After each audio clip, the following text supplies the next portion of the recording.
By the middle of the 5th century, the Roman Empire had accumulated a great deal of experience in dealing with barbarians. Roman diplomats had successfully found a common language with the Germanic kings, and during the negotiations it was possible to reach a compromise that somehow, albeit for a short time, satisfied everyone. But the Huns did not fit into any framework. Compared to them, once formidable and incomprehensible to the consciousness of the Roman of the times of decline, Germanic seemed almost a model of civilization. The lord of Huns, Attila, demanded from Rome more and more material benefits for themselves, as if testing the emperors for strength. Theodosius the Younger gritted his teeth, but paid. However, the situation has changed, when after death Theodosius the throne was occupied by new Emperor Marcian, with own, peculiarly military view on things. He felt that Attila was going too far in his demands.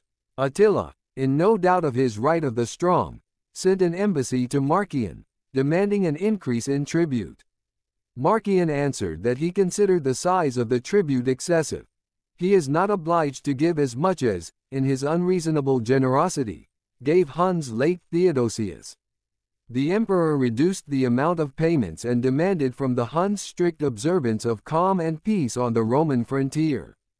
Otherwise, he added with confidence of the man accustomed to war, Huns will have to make sure that he has enough forces and means for war with them. Attila did not fail to insult the envoys of Marcian, but did not go further than that. His thoughts were occupied with western direction, and not without reasons. First, the Vandal king Gaiseric, who seized the Roman province of Africa, was very concerned not to get involved in a completely unnecessary war with the Visigoths, and, as suspected, sent Attila gifts to distract the Visigoths' attack. Secondly, according to another legend, the sister of Emperor Valentinian III and eldest daughter of Galla Placidia named Justa Grata Honoria offered herself to Attila as a wife and even sent him a ring as a sign of betrothal. So the Hunnish ruler had a reason to demand for himself half of the possessions of Valentinian III as a dowry. By 451, the forces began to concentrate on two poles, very conventionally called Huns and Romans, although it would be much more correct to call them Attila and Aetius. These two outstanding military figures of their era had much in common. They were even, as not without reason believed, well acquainted and almost friendly in their youth, when young Aetius remained hostage to the Huns. Reasoning romantically, we can say that the grand battle in which these two men played a major role, in a way crowned their rivalry, which grew into an open confrontation. Aetius had spent most of his conscious life in battle, and had mainly acted by barbarian forces against other barbarians. He knew how to command soldiers of non-Roman origin, knew their temperament, their strengths and weaknesses. Realizing that the Huns will have to stop one way or another, Aetius began to gather under his banner all the forces capable of opposing Attila. The Westgoths, who were considered federates of the empire, and the Franks formed the basis of his army. Aetius's partner was the Visigothic king Theodorid I. The Western Roman Empire by that time had already lost Pannonia, Britain, most of Africa, most of Spain. Gaul, which still belonged to Rome in its entirety, was populated by federates, Burgundians and Visigoths, ready at any opportunity to oppose the empire. The central part of the Western Empire, Italy, did not have any capable army. In the city Aurelian, now Orleans, were then Alans with the leader Sangiban.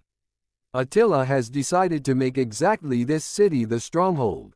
Sangiban had before Attila quite understandable fear and promised him to surrender this stronghold. Theodoric became aware of the intention of the Alanian leader, and he decided to preempt the betrayal. Even before Attila approached Aurelian, Aetius and Theodoric had fortified the city with large earth mounds, and strict supervision was established over Sangiban himself, fearing treachery on his part. According to the legend, Attila was somewhat alarmed by the decisive actions of the enemy and turned to the fortune-teller. The predictions were disappointing for the Huns, however. It was promised that in the coming battle also, the supreme leader of the opposing side would die. According to the legend, Attila was sure that Aetius would perish.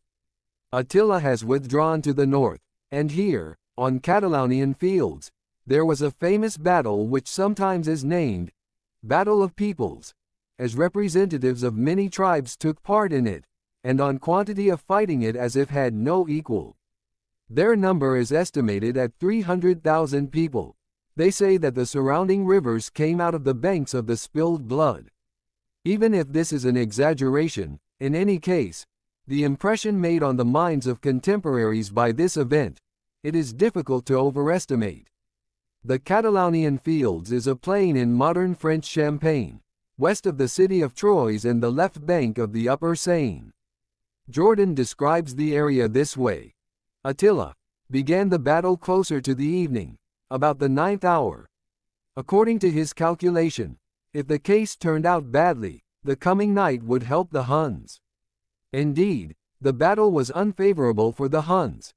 The eldest son of Theodoric Thorismund and with him Aetius took the height, and from there, from a dominant position, time after time successfully threw back the advancing army of the Huns.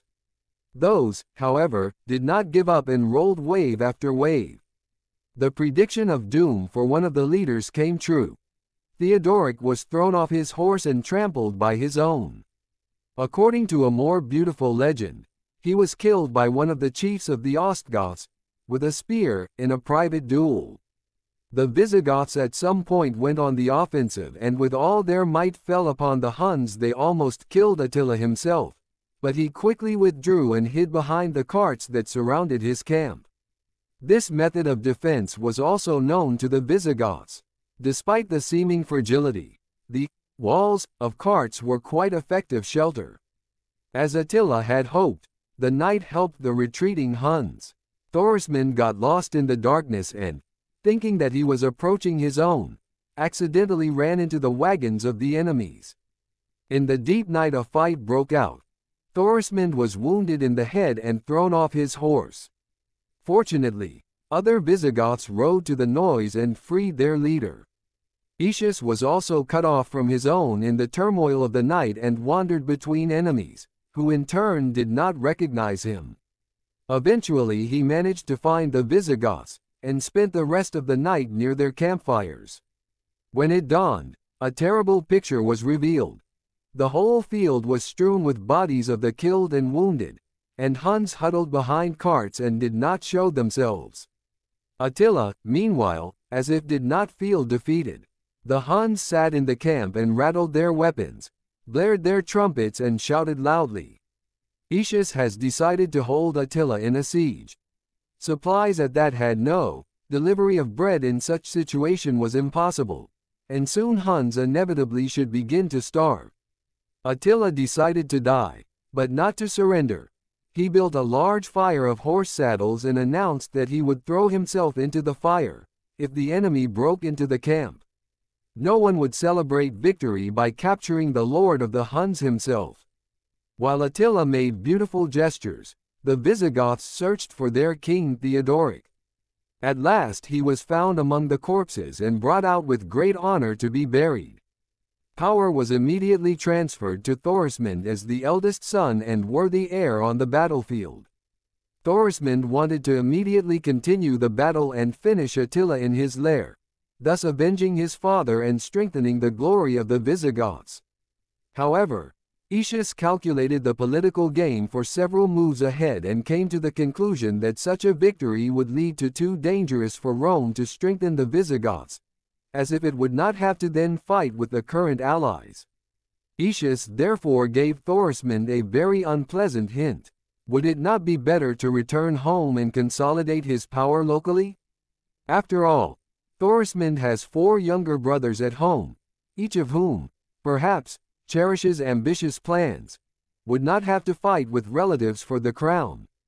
Thorismund, accepting this rather ambiguous advice, left for Gaul. In Tolosa he was met with triumph, and his brothers did not even think to challenge his power.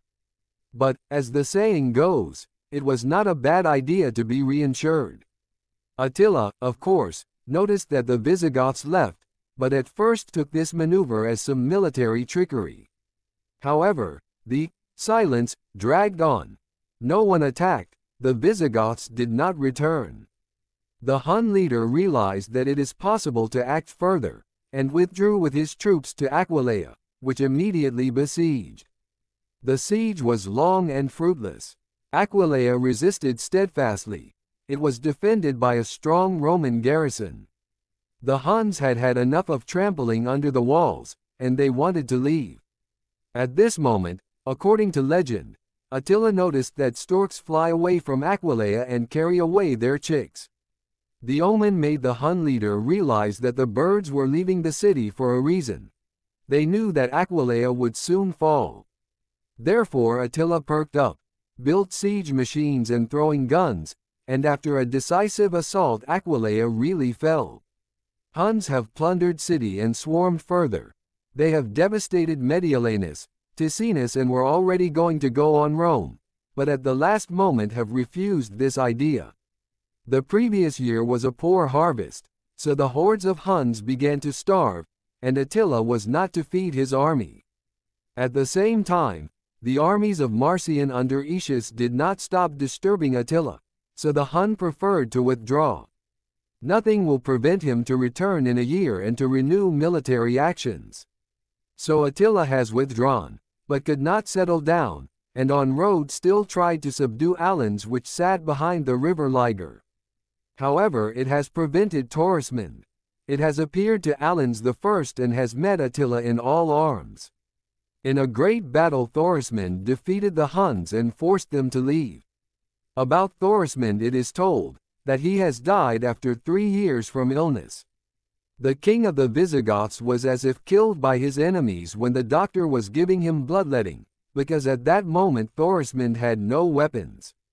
However, he managed to kill several of his enemies with a simple bench before he finally lost his breath. In the same year suddenly died an Attila. According to legend, the formidable leader of the Huns choked on blood, which went up his nose, at a wedding feast with a beautiful girl named Ildiko, apparently a girl of Germanic search. Attila's burial was grandiose.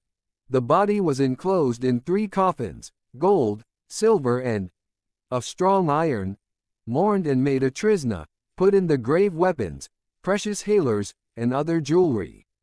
Then all who participated in burial have been killed that nobody and never found and plundered a tomb of the great leader of Huns.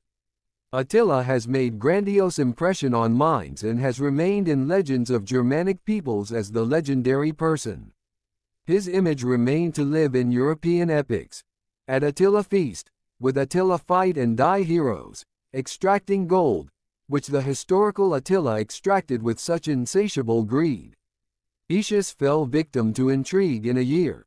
Suspicious Valentinian III killed him. According to different versions, pierced with a sword or strangled. On this occasion, the cronies directly told the emperor that he had cut off his left hand with his right hand. So one by one went to the grave all the commanders of the greatest battle. A new time was coming, which was destined to become even more difficult and dark.